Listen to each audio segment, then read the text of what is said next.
Friends, आज की इस वीडियो के अंदर हम लोग बात करने वाले हैं टॉर्क के बारे में।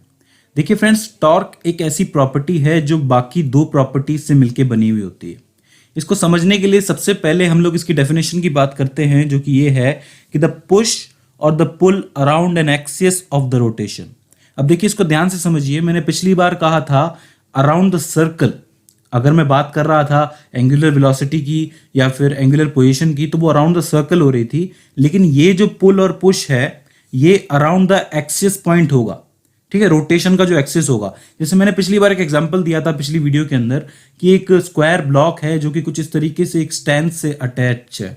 ठीक है, उसका जो सेंटर पॉइंट है उसको अटैच किया हुआ है स्टैंड से, और जब आप इसको घुमाओगे यानी कि उसका थोड़ा सा पोजीशन चेंज करोगे, उसका रोटेशन करवाओगे, तो वो इस तरीके से अपना ओरिएंटेशन चेंज कर लेगा। ठीक है, तो जो टॉर्क है वो उसके एक्सिस ऑफ रोटेशन से रिलेटेड है। देखिए, इसको थोड़ा और अच्छी तरीके से समझने की कोशिश करते हैं। मान लीजिए कि हमारे पास एक डिस्क है। अब तक हम लोग सर्कल ले रहे थे, लेकिन अब डिस्क लेंगे टॉर्क को समझने के लिए। तो डिस्क है तो इसका एक सेंटर है, और सेंटर से इसकी जो सर्कमफेरेंस है यहां तक इसकी रेडियस हो जाती है।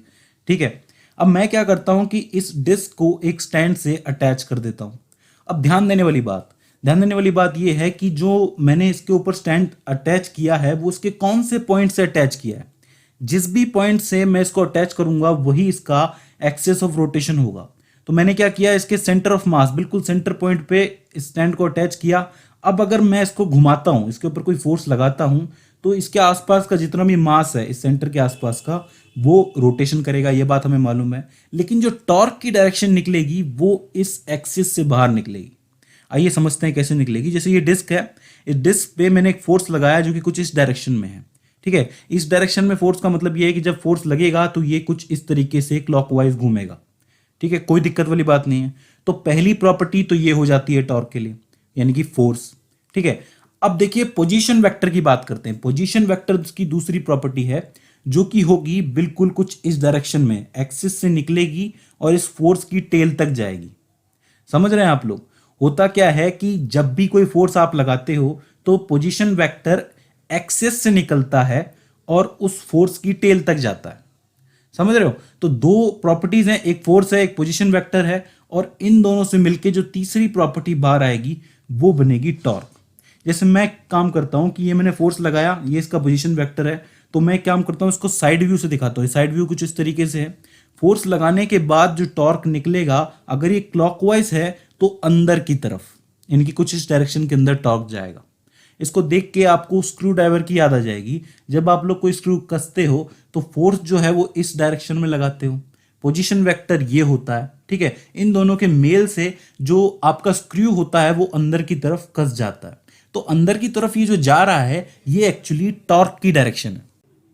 तो जैसा कि मैंने आपके डेफिनेशन में लिखा था कि पुल और push around an axis of rotation, यानी कि इस एक्सिस की तरफ या तो पुल होगा या पुश होगा, या तो ये अंदर की तरफ जाएगा या ये बाहर की तरफ निकल के आएगा। ठीक है, तो वो जो पुल और पुश होगा वही टॉर्क कहलाएगा। समझ रहे हैं? इस साइड व्यू से आप लोग इजीली समझ सकते हो कि मैंने फोर्स लगाया और पोजीशन वेक्टर इस डायरेक्शन के अंदर है, तो अगर मैं इसको क्लॉकवाइज घुमा रहा हूं तो अंदर की तरफ जाएगा नेगेटिव। जैसा कि पहली वीडियो के अंदर मैंने आपको बताया था एंगुलर पोजीशन वाली में कि अगर क्लॉकवाइज घूमेगा तो हम नेगेटिव मानेंगे, नेगेटिव एंगल बना रहा है।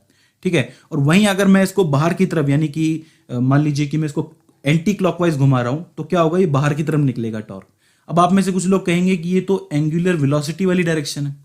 तो ऐसा कह सकते हैं कि एंगुलर वेलोसिटी और टॉर्क दोनों की डायरेक्शन बिल्कुल एक जैसी होती है, जिसको हम लोग राइट हैंड रूल से करते हैं। जब घुमा रहे हो इस तरीके से तो बाहर की तरफ, जब इस तरीके से घुमा रहे हो तो अंदर की तरफ।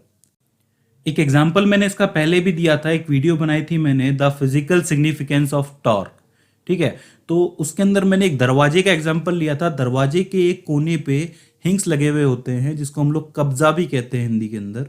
तो क्या होता है कि जब आप लोग दरवाजे के हैंडल पे इस डायरेक्शन में फोर्स लगाते हो और जो पोजीशन वेक्टर होता है वो इस डायरेक्शन में होता है, तो टॉर्क इस तरीके से क्रिएट होता है। ठीक है, अब अगर आप लोग इसको क्लॉकवाइज घुमाओगे तो ये अंदर की तरफ होगा, और एंटी क्लॉकवाइज घुमाओगे तो ये बाहर की तरफ होगा। ठीक है, हालांकि वो फर्क आपको वहां पे नजर नहीं आएगा। इसका बेस्ट एग्जांपल स्क्रू वाला ही रहेगा। जब आप लोग स्क्रू को कसते हो, यानी कि क्लॉकवाइज घुमाते हो, तो वो अंदर की तरफ चला जाता है कस के। ठीक है, तो वहां पर टॉर्क की डायरेक्शन अंदर की तरफ होती है, और जब इसको ढीला करते हो यानी कि इसको खोलते हो स्क्रू को, तो वो बाहर की तरफ आ जाता है। तो जो टॉर्क है उसकी डायरेक्शन बाहर की तरफ आती है। अब देखिए ये बात हमें पता चल गई कि फोर्स और पोजीशन वेक्टर से मिलके बना टॉर्क। ठीक है, तो आप इजीली इसका फॉर्मूला भी निकाल सकते हो जो कि बनेगा टॉर्क यानी कि टाउ, टाउ से हम लोग इसको लिखते हैं इज इक्वल्स टू में R vector cross F vector. R क्या है, पोजीशन है, और एफ क्या है, इसका फोर्स है। ठीक है, तो अब इसका क्रॉस प्रोडक्ट हुआ है तो ये साइन थीटा में बदलेगा, तो टाउ इज इक्वल्स टू में आर एफ साइन थीटा। अब ये जो थीटा है, ये जो एंगल है, ये आर और एफ के बीच का एंगल है। जैसे ये जो पहली वाली डिस्क मैंने ली थी, ये जो एफ है वो इस डायरेक्शन के अंदर है, आर इस डायरेक्शन के अंदर है। ठीक है, दोनों के बीच का जो एंगल है वो 90 डिग्री होगा, लेकिन ये एंगल नेगेटिव होगा। क्यों होगा नेगेटिव? क्योंकि ये जो है क्लॉकवाइज घूम रहा है। तो टाउ इज इक्वल्स टू में आर एफ साइन ब्रैकेट में माइनस का 90 डिग्री। तो जब आप इसको सॉल्व करोगे तो टाउ इज इक्वल्स टू में माइनस का आर एफ। तो इस डिस्क का जो टॉर्क है वो निकलेगा माइनस का आर एफ। अब याद रखिए ये जो टॉर्क है डिपेंड करता है फोर्स पे। ठीक है, तो जितना ज्यादा आप इसके ऊपर फोर्स लगाओगे तो वो टॉर्क क्या है, बढ़ भी सकता है। ठीक है, घट भी सकता है, बढ़ भी सकता है। अगर फोर्स ज्यादा है तो बढ़ जाएगा, फोर्स कम है तो घट जाएगा। अब ये तो बात कर ली हमने सर्कुलर ऑब्जेक्ट की। आगे हम लोग क्या करेंगे कि अलग अलग शेप्स के ऑब्जेक्ट लेंगे, उनका एक्सिस ऑफ रोटेशन पता करेंगे, उसके बाद उनके अंदर टॉर्क को कैलकुलेट करने की कोशिश करेंगे। ठीक है, और फिर मैं आपको कुछ एग्जांपल्स भी दूंगा जो आपको खुद को करने हैं। ठीक है, जिससे आप अच्छी तरीके से टॉर्क कैलकुलेट करना सीख सके। तो फ्रेंड्स आई होप आपको टॉर्क का फिजिकल सिग्निफिकेंस समझ में आया होगा। ये बिगनर्स के लिए था जिनको बिल्कुल भी आइडिया नहीं था इसके बारे में। आई होप आपको समझ में आया होगा।